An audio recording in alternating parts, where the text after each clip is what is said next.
ఆత్మ విచారము అతి ఉత్తమము. అది చేయకపోతే లోక విచారము చోటు చేసుకుంటుంది. దానితో అన్యత్వము మొదలవుతుంది. ఈ గొడవంతా మనస్సుతోనే. ఆ మనస్సును మనస్సుతో తొలగించవలే. మరి తొలగించావా? సరే. అంటే అదే అంటారు కదా గురువుగారు, మీరు కాలికి ముళ్ళు గుచ్చుకుంటే ముళ్ళుతోనే తీయమని అంటారు. కానీ అక్కడ ముళ్ళుతో తీస్తున్నాము, అక్కడ చూస్తున్నాము. కానీ ఇక్కడ ఒకటే మనస్సు ఉన్నటప్పుడు దాన్ని తొలగించాలంటే ఒకటి శుద్ధ సత్ మనస్సు ఒకటే ఉంది. కానీ అది గురువుగారు. చెప్పు చెప్పు చెప్పు చెప్పమ్మా, వింటున్నా. కానీ అది మీరన్నట్లు అది తనకు అంటే అది తనకు తాను అది ఒక పరిధులు కల్పించుకున్నట్టుగా కల్పించుకొని, నేనంటే ఒక వ్యక్తిత్వం గల దేహాత్మ బుద్ధి అనుకోని తనకొక సంసారం ఉందని, ఆ సంసార చక్రంలో పడిపోయి తన యొక్క నిజస్వరూపం తెలియకుండా ఉంటుంది గురువుగారు. అంతా బాగానే ఉంది. ఆత్మ విచారం అనేది ఈ మనస్సు చెయ్యగలదా? చేయలేదు గురువుగారు. మరి ఆ సెంటెన్స్ అదేగా మొట్టమొదటిది. గురువుగారు. ఏమనుంది? ఆత్మ విచారము అతి ఉత్తమము. అది చేయకపోతే లోక విచారము చోటు చేసుకుంటుంది. అసలు ఆత్మ విచారం ఈ మనస్సు చెయ్యగలదా? ఆత్మ విచారం చేయలేదు గురువుగారు. అనాత్మ గురించి చేయగలుగుతుంది గాని కాబట్టి లోక వ్యవహారం కనుక నీవు చేస్తున్నావు కాబట్టి లోక వ్యవహారం అంతా అనాత్మ విచారమే. గురువుగారు. దేహము, సంసారము, ఈ చెడు, ఇవన్నీ కూడా ఆత్మ విచారమే. అంటే ఇక్కడ అర్థం ఏంటి? ఇది నీవు చెయ్యకపోతే ఆత్మ విచారమే ఉంటుంది అని. ఇక్కడ గురువుగారు. ఏ విధంగా మనం తీసుకోవాలి అంటే, లోక వ్యవహారాన్ని దైనందిన జీవితంలో విషయాన్ని నువ్వు విచారిస్తున్నావు. ఆ విధంగా నీవు ఆత్మని విచారించలేవు. ఆత్మ విచారము ఉత్తమమైంది. విచారం అంటే మనస్సుతో చేసేది కాదమ్మా. గురువుగారు. ఒక్క అనుగ్రహము చేతనే ప్రకాశించినప్పుడే నేనంటే జ్ఞానము అని అది ఆత్మకి తెలుస్తుంది. గురువుగారు. కాకపోతే ఇక్కడ మనం ద్వైతంలో మాట్లాడుతున్నాం కాబట్టి నీవు నీవుగా ఉండకపోతే లోక వ్యవహారం చోటు చేసుకుంటుందన్నారు. ఇప్పుడు కూడా నీవుగానే ఉన్నావు. దాన్ని విడిచి లోక వ్యవహారం ఉండదమ్మా. గురువుగారు. లోక వ్యవహారము కూడా ఆత్మజ్ఞానం అనే తెర మీదనే పడుతుంది. ఇక్కడ ఆత్మ విచారం వేరు, లోక వ్యవహారం వేరు, అట్లా ఉండదు. గురువుగారు. రెండిటికి ఆధారము జ్ఞానమే. ఆ జ్ఞానము నీవు విచారం చేసేది కాదు.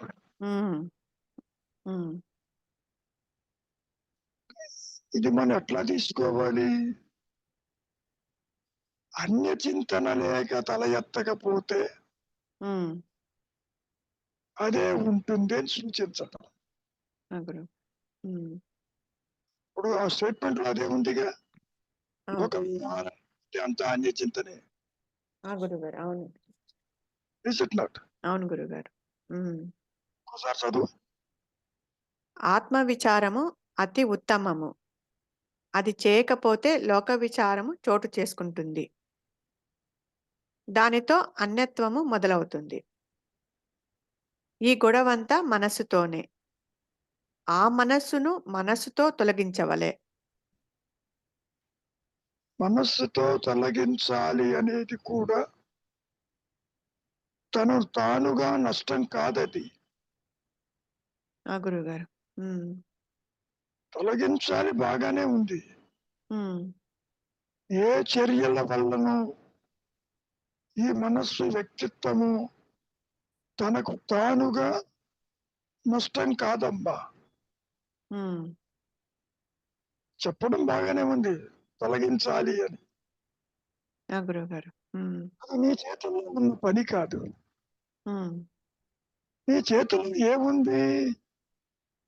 లోక చింతన లేకుండా చెయ్యొచ్చు. చేయొచ్చు. హ్మ్. చింతావిహీనం చెయ్యవచ్చు. హ్మ్. అన్య చింతన లేకుండా ఉండవచ్చు. అంతవరకే. హ్మ్. ఆత్మచింతన, అహం స్ఫురణ ఈ అహంకారం చేతిలో లేదమ్మా. ఆ! గురువుగారు. హ్మ్. అది ఈ సర్వానికి ఆధారం. హ్మ్. హ్మ్. చెప్పడం బాగానే ఉంది. ఆత్మచింతన ఉత్తమమైంది. హ్మ్. చేసేది కాదు. హ్మ్. ఆలోచించినట్లుగా ఆత్మని చింతించలేవు. హ్మ్. మనస్సుకు అందదు. హ్మ్. బుద్ధికి అందదు. మాటలుగా ఆ! తనకందదు. హ్మ్. కాకపోతే అన్య చింతన, ప్రాపంచిక చింతన మానుకో అనేది అర్థమవుతుంది. అంతవరకే. హ్మ్. అమ్మా. ఆ! గురువుగారు. అవును. హ్మ్.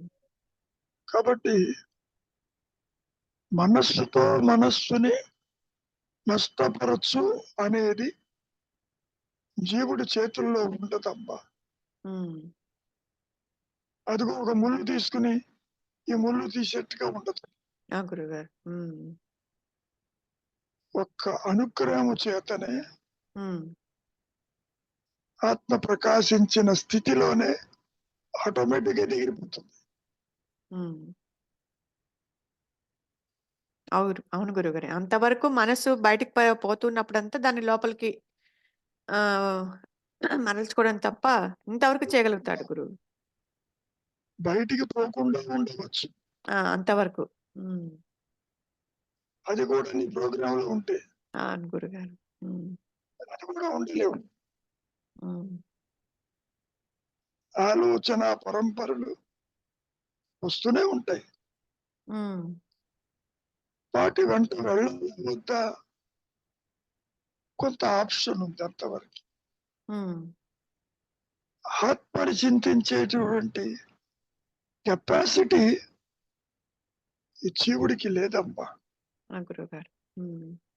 ఎందుకని అన్నప్పుడు అహం స్ఫురణ,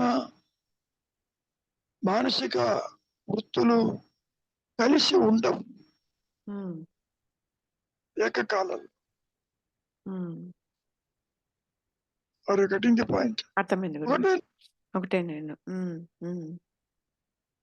ఆ నేను తనకు తాను ఉన్నది. హ్మ్. అది అన్యత్వాన్ని చూస్తున్నట్టుగా అనిపిస్తుంది. ఈ అహంకారం తల ఎత్తినప్పుడు. హ్మ్. అంటే దేహం వచ్చినప్పుడు. హ్మ్. కాబట్టి ఎవరికి అడ్రెస్ చేస్తున్నారు? మనస్సుకే అడ్రెస్ చేస్తున్నారు. హ్మ్. వ్యక్తిత్వానికి అడ్రెస్ చేస్తున్నారు. హ్మ్. నీవు ఆత్మగా ఉండు. బాహ్య చింతన విడనాడు. హ్మ్. అది వీడి చేతుల్లో లేదమ్మా. ఆ! గురువుగారు. హ్మ్. ఇంత హీన వరకు పర్వాలే. హ్మ్. హృది చింతయామి వీడి చేతుల్లో లేదు. లేదు. హ్మ్. అనుగ్రహం చేతనే అది ప్రకాశించాలి. ప్రకాష్. ఓకే. ఆ! గురువుగారు. ఏనాయనా కార్తీక్ యాడ్ సంథింగ్. గురువు గారు నమస్కారం గురువు గారు. ఒక్క నిమిషం మరి.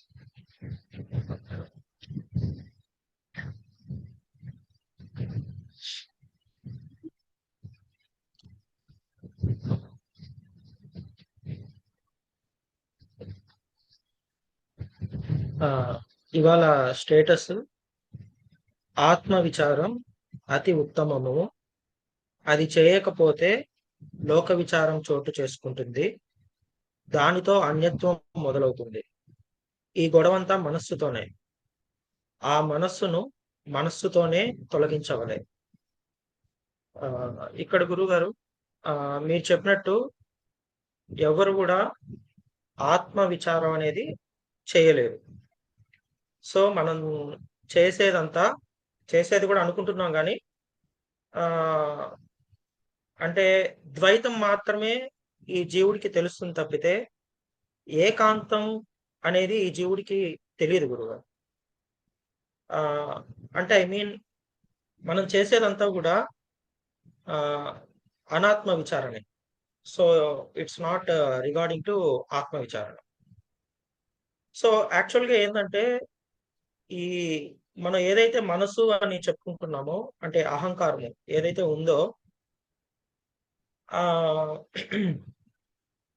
అది ఏంటంటే జస్ట్ మీరు చెప్పినట్టు గురుగారు, అసలు ఈ అహంకారం తలెత్తడానికి కారణం ఏంటంటే ఒకటి వాసనలు అయితే ఇంకొకటి ఐడెంటిఫికేషన్ క్రైసిస్ అన్నమాట. సో ఐడెంటిఫికేషన్ క్రైసిస్ అంటే ఇప్పుడు నేనుగా ఉండడానికి ఎలాంటి ఐడెంటిఫికేషన్ అవసరం లేదు గురుగారు. ఎందుకంటే నేను అనేదే రియాలిటీ, ఐడెంటిటీ. దాన్ని ఐడెంటిఫై చేసే విధంగా ఇంకొకటి లేదు. So it self is an identity అన్నమాట నేను అనేది. సో ఎప్పుడైతే నువ్వు ఐడెంటిఫై చేస్తున్నాను అని అనుకుంటున్నావంటే it must be separate from you. అంటే నువ్వు కాని దాన్ని మాత్రమే నువ్వు ఐడెంటిఫై చేయగలుగుతావు తప్పితే నువ్వు అయిన దాన్ని నువ్వు ఎప్పుడు ఐడెంటిఫై చేయలేవు. అంటే మనం ఐడెంటిఫై చేసేదంతా కూడా మనకి అన్యంగా ఉండేదాన్నే.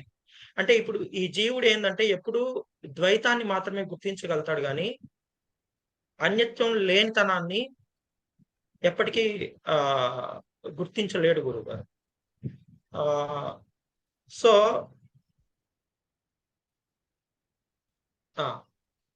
సో ఇక్కడ ఏంటంటే లోక విచారం అనాత్మ విచారణ చేయకపోతే లోక విచారం చోటు చేసుకుంటుంది అంటే అదే గురుగారు ఈ మనసు మొదలైనప్పుడు ఇదేంటంటే ఐ మీన్ ఎట్లా చెప్పాలంటే చెప్పినా కానీ అదే మీరు చెప్తుంటారు గురుగారు, అంటే బయటకు వెళ్ళడం ఆపేస్తే ఇంట్లోనే ఉండు అని చెప్తారు కదా. సో అదే విధంగా ఒక ఆవుది ఏదో ఒక కథ చెప్తారు కదా గురుగారు. అంటే ఆవు బయట తినడానికి ప్రతిసారి వేరే పొలాల్లోకి పరిగెత్తు ఉంటే దాన్ని ఇంటి దగ్గరే తెచ్చిపెట్టి దానికి మేత ఇక్కడే వేస్తే అది ఉంటది అని. సో ఈ మైండ్కి కూడా ఏంటంటే అది ఏదో ఒక దాంతో ఐడెంటిఫై చేసుకోకుండా ఉండలేదు గురుగారు. సో మీరు చెప్పినట్టు ఏంటంటే ఆ ఐడెంటిఫికేషన్ క్రైసిస్ పోతే ఆటోమేటిక్ గా ఆ పట్టు అనేది పోతుంది, ఈ ఆలోచనల యొక్క పట్టు అనేది పోతుంది. మీరు చెప్పినట్టు కేటర్ పిల్లర్కి ఏ విధంగా పట్టు అయితే పోతుందో నువ్వు ఐడెంటిఫై చేసుకోవడం మానేస్తే ఆటోమేటిక్ గా ఆ పట్టు అనేది కోల్పోతుంది అనమాట. ఇప్పుడు మనం బాగా గమనిస్తే గురుగారు తనంతో తాను నష్టపరచడానికి ఇది ప్రయత్నం చేస్తుందా గురుగారు? అహంకారము నష్టపరచటానికి తనకు తానుగా ఏమైనా చేస్తుందా? చెయ్యదు. హ్మ్. అవును. తాను నష్టపెడతానంటే ఆ పని ఎందుకు చేస్తుంది? హ్మ్. అహంకారము నిలుపుకోవడానికి ఎన్నో కర్మలు ఆచరిస్తాము. అవును గురుగారు. ఇది కావాలంటావు, అది వద్దంటావు, ఇది బాగుందంటావు. నీవు కనుక ఈ పని చేస్తే నష్టపడుతుంది, అది నష్టపడుతుందా, చేస్తుంది అది చేయదు. అని ఇది ఏమైనా సరాసరి ఆత్మ తెలుసుకోగలదా? లేదుగా. ఉన్నది ఒకటే నేను. అవును. కాబట్టి ఎంతవరకు అంటే చింత విహీనం వరకు పర్వాలా, ఆలోచించొద్దు, వైరాగ్యం కలిగి ఉండు, ఇంద్రియాల వెంట వెళ్ళొద్దు, అవన్నీ బంధువులతో కూడుకుని ఉంటాయి. అంతవరకు చేయగలదు. అది కూడా తన ప్రోగ్రామ్ లో ఉంటేనే, ప్రార్థనలో ఉంటేనే, లేకపోతే అది కూడా చెయ్యి.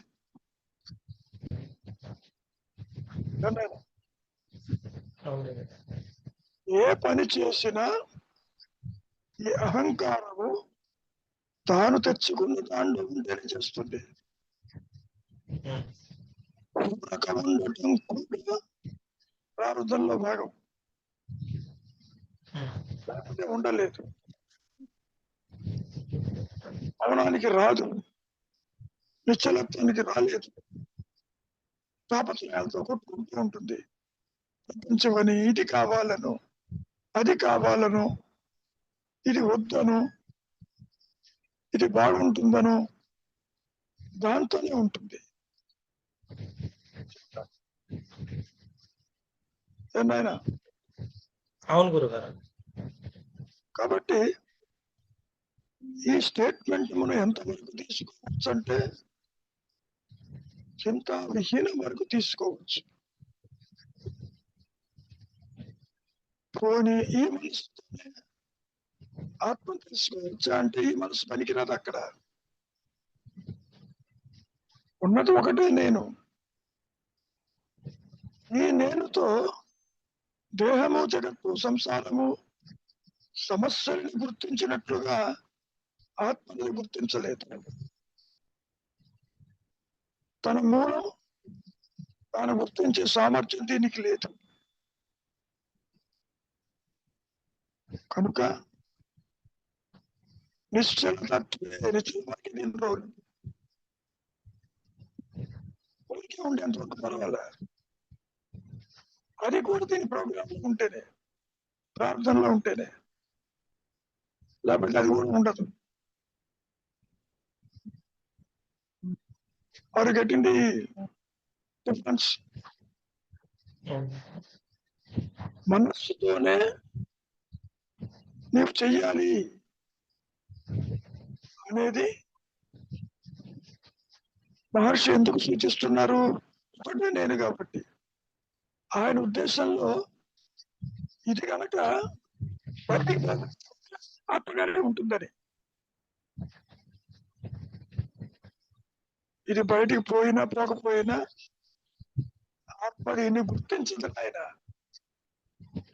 ఆత్మ అంటే అహంస్ఫురణ. అహంస్ఫురణ వాయిస్ క్లియర్. ఇంకా వాయిస్ రావట్లేదా? ఏమా పత్రిక క్లియర్ కొద్దిగా అక్కడక్కడ ఎక్కడో సౌండ్ వస్తా ఉంది గురువు గారు. అంటే మీ దగ్గర కాదు. కార్తిక్ గారు మీ దగ్గర ఏమన్నా కొంచెం చూడండి. నేను మ్యూట్ చేసుకుంటాను. ఆ సరే. ఎందుకంటే అప్పటికి ఈ మైక్రోఫోన్ నోట్లోనే పెట్టుకున్నా. ఇప్పుడు క్లియర్ గా ఉంది గురువు గారు. అసలే గుర్తు లేదు. ఇది ఎక్కడ పెట్టుకున్నా ఒకటే.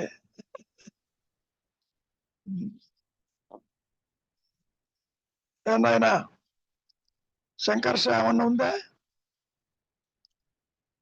Anything you want to add? ఏమీ లేదు. ఓకే.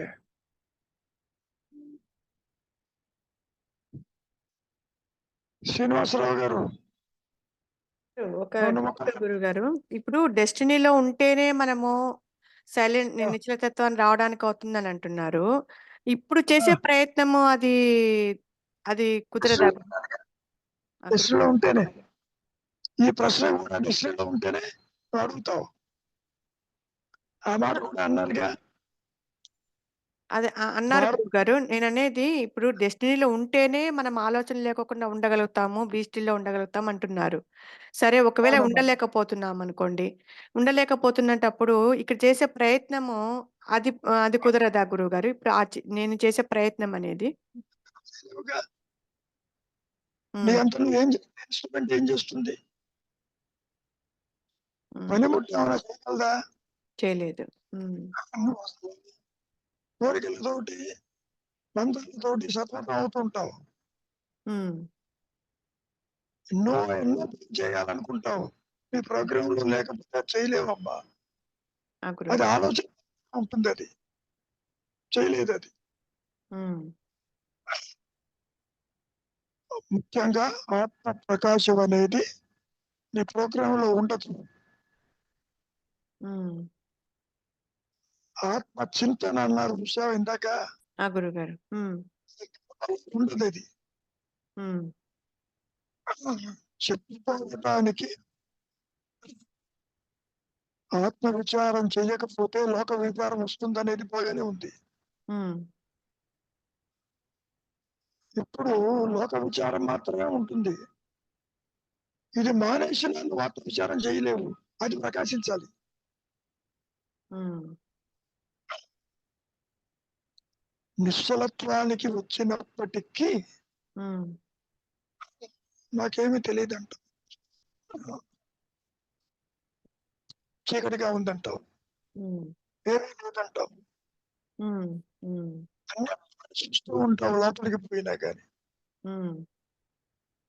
అందుకని ఒక అనుగ్రహం చేతనే అది ప్రకాశించినప్పుడు ఈ స్టేట్మెంట్ అర్థమవుతుంది. లేకపోతే కుదరదు. ఆ! గురువుగారు. ఈ ప్రయత్నంతో నీ ఎఫర్ట్ తోటి నువ్వేం చేయలేవమ్మా. హ్మ్. ప్రయత్న సిద్ధమైన దానికి నీ ప్రయత్నం ఏంటన్నాడు పైగా. హ్మ్. శ్రీనివాసరావు గారు చెప్పండి.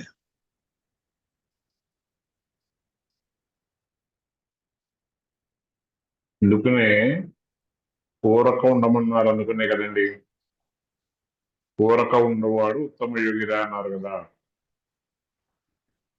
అంటే మేడం అడిగిన దానికి కంటిన్యూషన్ చెప్తున్నాను నేను. అంటే అక్కడ హలో, ఊరక ఉండుట కూడా మీరన్నట్లు అది డెస్టినీలో ఉంటే అవుతుంది. దాంట్లో డెస్టినీ ఏం చేస్తే అది చేయని అని చెప్పుకోవాలంటే మీరు చేయగలిగింది ఏం లేదు కదా. ఇది నేను చేయగలుగుతున్నాను, చేయలేకపోతున్నాను. ఆ చింత హ్మ్. మీకెందుకు? అవునవును. Leave to hire power. అవును. అదే హయ్యర్ పవర్‌కి అది వదిలేస్తున్నాము. ఆ! అంటే అది అవును. మౌనం అంటే అది వాటికి మౌనం కాకుండా గురువుగారు క్రియా మాట్లాడుతున్నారు. మౌనం. హయ్యర్ పవర్ కి నీవు శరణాగతి అయితే ప్రశ్న రాదు. హయ్యర్ పవర్ గురించి ఆలోచించటంలే. అహంకారాన్ని అట్టి పెట్టుకుంటూ నాకు ఎలా తెలియాలంటున్నావు. అక్కడ వస్తుంది సమస్య. హ్మ్. ఏనాయనా అంటే గురువుగారు ఆ, ఆ, లోక విచారం చేయకపోతే చింతావిహీనంగా ఉన్నట్టేనా గురువుగారు? నీ ప్రోగ్రాం ఉంటే అది ఆ ఆత్మ కాదు. అవును గురువుగారు. అంటే ఆ, చింతావిహీనం హృది చింతయామి అన్నారు. కానీ చింతావిహీనం వరకు నా చేతిలో ఉంది. లేదమ్మా. హృది చింత అంటే అది కర్మ ఉంటేనే. అది కూడా ప్రోగ్రామ్ లో ఉంటేనే. ఉమ్. Everything is destiny. గురువుగారు చింత అంటే మీరు ఒకసారి ఒక చెప్పు. భ్రాంతిని ఒక భ్రాంతితో తొలగించుకో అన్నారు కదా. ఆ, ఉమ్, అంటే ఇక్కడ ఇది ఈ స్టేట్మెంట్ లో కూడా ఆ మనస్సుని మనస్సుతోనే తొలగించాలి అన్నారు. ఉమ్. రెండు ఒకటే గారు. అమ్మా తొలగించడం అంటే ఏమిటి? సంకల్పాలు లేకుండా నీవు ఉండే ఆ, ఆత్మని ప్రకాశం చేసే సామర్థ్యం ఎవరికీ లేదు. ఈ ఆ మాయలో గురువు గారు అర్థమైపోయింది గురువు గారు. అమ్మా అర్థమైంది గురువు గారు. అవును. హీనం నీ ఆ. ప్రోగ్రాం చేస్తావు. హృదయ ఓకే. చింతయామి ప్రోగ్రాం. పవర్. ఇది హయ్యర్ పవర్. నీవు చింతావిహీనం అయినావు కదా అని చెప్పి అది ప్రకాశించదు. ఆ గురువు గారు. కార్యకారణ సంబంధాలు ఉండవమ్మా. ఉండవని చెప్పారు గురువు గారు. జీవుడు ఆత్మని గుర్తించలేడు, ఆత్మ జీవుడిని గుర్తించదు. ఎలా కుదురుతుంది? అని నేను ఆత్మ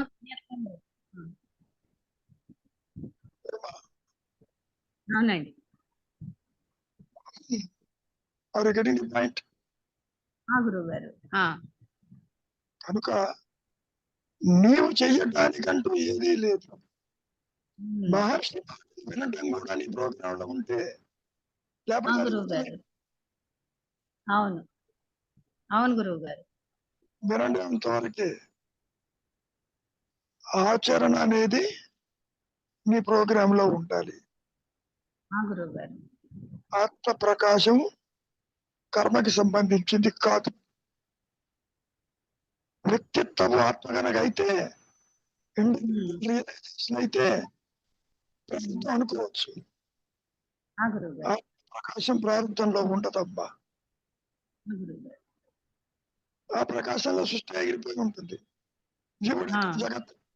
ఈశ్వరుడు ఎక్కడ? గురువు గారు. ఏనాయన రవి, సమ్ మోర్ డార్క్నెస్. అంటే ఇక్కడ నిశ్చల తత్వే జీవన్ముక్తి అని శంకరులు అన్నా కూడా, అంటే ఇప్పుడు నిశ్చల తత్వము లోక విచారానికి దూరంగా ఉండటానికి ఉపయోగపడుతుంది, అంతేనా గురువుగారు? అంతవరకు అది కూడా నీ ప్రోగ్రాంలో ఉంటే నిశ్చల తత్వే. ఎస్, అంతవరకు బాగానే ఉంది. ఆ జీవుడికి ముక్తి అని ఎందుకన్నారు? అనుగ్రహంతో అది ప్రకాశిస్తే అవుతుంది, లేకపోతే రాదు. అది ప్రారంభంలో ఉండదు. ఉండదు అది. ఎందుకంటే అక్కడ వ్యక్తిత్వంతో కనుక నీవు ఆత్మని దర్శిస్తే నీ కర్మ అనుకోవచ్చు. అలా కుదరదు. అంటే అక్కడ స్వరూప జ్ఞానం ప్రకటితం అయిన తర్వాత జీవుడు ఆ భ్రాంతి తొలగిన తర్వాత ప్రారంభం ఉంటుంది కదా గురువు గారు? అప్పుడు ఉంటుంది. ఎందుకని? అది దేహానికి కనెక్షన్. ఇప్పుడు చిచ్చుల గ్రంథి దిగిపోతుంది, కానీ దేహం 1950 దాకా దేహం అవునవును. అంటే ఆ జీవభావన ఎగిరిపోవటానికి అది ఎక్స్పైరీ డేట్. అది గురువు గారు. సపోజ్ ఆత్మ ప్రకాశించలేదు అనుకో, అందరిలాగానే ఉంటాడు మహర్షి కూడా. ఎన్ని మాటలు అంటాడు. గురువు గారు. స్వరూప జ్ఞానంతో దేహము జగత్ ఎగిరిపోతుంది. ఆయన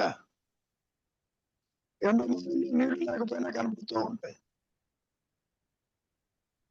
ఫ్యాన్ బాగా తిరుగుతూ కరెంటు పోయినా కొంతసేపు తిరుగుతుంది, అట్లా తిరుగుతాడు 1950 దాకా. గురువుగా స్వరూప జ్ఞానానికి కర్మ ప్రభావానికి నో కనెక్షన్. అంటే స్వరూపజ్ఞ ఆత్మలో సంస్థుడయ్యి కర్మ అనుభవిస్తూ ఉంటాడు కదా, అయితే కర్త ఉండడు. సంస్థుడై అంటున్నావు, ఇండివిజువలైజేషన్ కాదది. గురువు. మనస్సు ఉంటుంది అప్పటికి.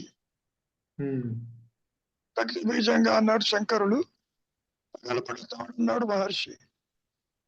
స్వరూప జ్ఞానంతో అహంకారము నష్టం కాదు నాయన. ఉంటుంది, నామ మాత్రం ఉంటుంది. ఎందుకంటే ఆ, 19 దాకా కర్మలు ఆచరించాలి, అందుకని ఉంటుంది. గురువు గారు. అక్కడ కర్మలు కర్తృకర్మలు కాదు, అకర్మలు అన్నాడు అది. ఉమ్, కాబట్టి ఇక సాగిపోతూ ఉంటుంది అది. అప్పటికి ఈ మనస్సు ఎలా ఉంటుందో తెలుసా? ఎప్పుడెప్పుడు ఈ దేహం రాలిపోతే బాగుంటుంది అని ఒక కూలివాడు ఎత్తున బరువు పెట్టుకుని తిరుగుతూ ఉంటాడే, ఎప్పుడు గురువు. దాన్ని అని ఉంటుంది. ఆ దగ్గర అదే, అది కూడా భారంగా ఉంటుంది. That is the point. ఎందుకని ఒకవైపు ఆలోచనలు రావు, ఉమ్, ఆత్మగానే ఉంటారు అందంగా చెప్పు ఆ, ఉంటుంది. మరి దీనికి సేవలు చేయాలి, తిరగాలి, కట్టాలి. చాలా క్రిటికల్ గా ఉంటుంది అది. అంటే ఆ స్టేట్ కూడా కొంత కంఫర్టబుల్ స్టేట్ అంటారు కదా గురువు గారు. కర్త ఉండడు కదా. Comfortable is okay, but you cannot leave this body. ఆ, ఎక్కువ కాలం గడపాలని ఉండదు. అసలు ఎప్పుడెప్పుడు పోతుందో అనిపిస్తుంది. గురువు గారు. ఇది ఉండి చేసేది లేదు, లేకపోతే నాకు నష్టము లేదంటాడు. అవును. Is it that? అంటే అదే ఇంకా జడమైన దేహాన్ని పట్టుకొని తీసుకెళ్తున్నట్టే. ఇంకో మాట అన్నారుగా, ఒక శవాన్ని మోసుకెళ్ళినట్టే. గురువు గారు. అవునవును. Is it that? అక్కడే వస్తున్నాడు. కాబట్టి బోధలు కూడా మాయవేను, మాయా బోధలు. ఇందాక సరోజ అన్నదే, ఏ అవస్థలు ఆ అవస్థ ఇంకో దాంతో తీసేయాలని. గురు బోధలు కూడా మాయేను, దేహాత్మబుద్ధి అనే మాయని బోధ అనే మాయతోటి తొలగించడానికి ఒక ప్రయత్నం అక్కడ విచారం చేస్తాం. ఏనాయనా చెప్పి ఇంకేమైనా ఉందా? అది ఒక భ్రాంతి వచ్చి ఇంకో భ్రాంతిని తొలగిస్తుందండి. తొలగించింది బాగానే ఉంది. ఆత్మని ఎవరు ప్రకాశింపజేస్తారు?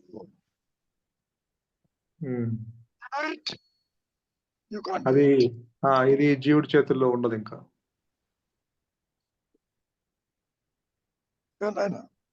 గురుగారు, అంటే అది మీరు అన్నట్టు ఆ డిసైడింగ్ ఫ్యాక్టర్ అది నిర్ణయించాల్సింది సెల్ఫే. హయ్యర్ పవర్, నా గురువు అన్నా, హయ్యర్ పవర్ అన్నా సాధన లేదు అని ఎందుకంటున్నారు? సాధించేది కాదు, అది నువ్వే కాబట్టి. సాధించేవాడు లేదని ఎందుకంటున్నారు?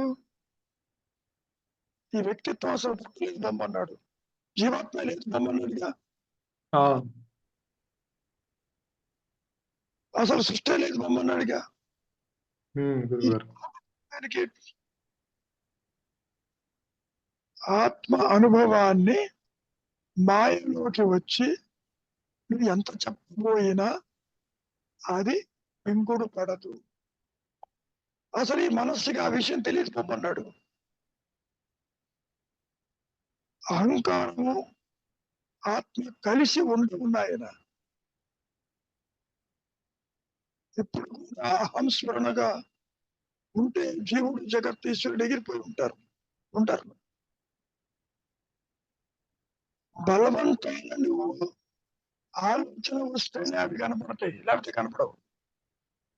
గురుగారు, ఇప్పుడు ఆలోచన పోవటానికి ఎంత కష్టపడతావో అప్పుడు ఆలోచన రావడానికి ఎంత కష్టపడతావు.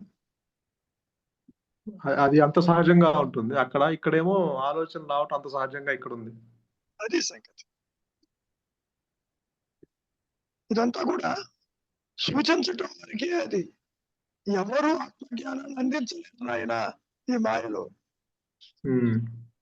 చెబుతారు అంతవరకు. ఉదయం కాదు, నువ్వు పుట్టలేదు, నీకు మరణం లేదు. ఎంత చెప్పినా దేహత్వ బుద్ధితో వాళ్ళు పోయినారు వీళ్ళు పోయినారు అంటున్నావు.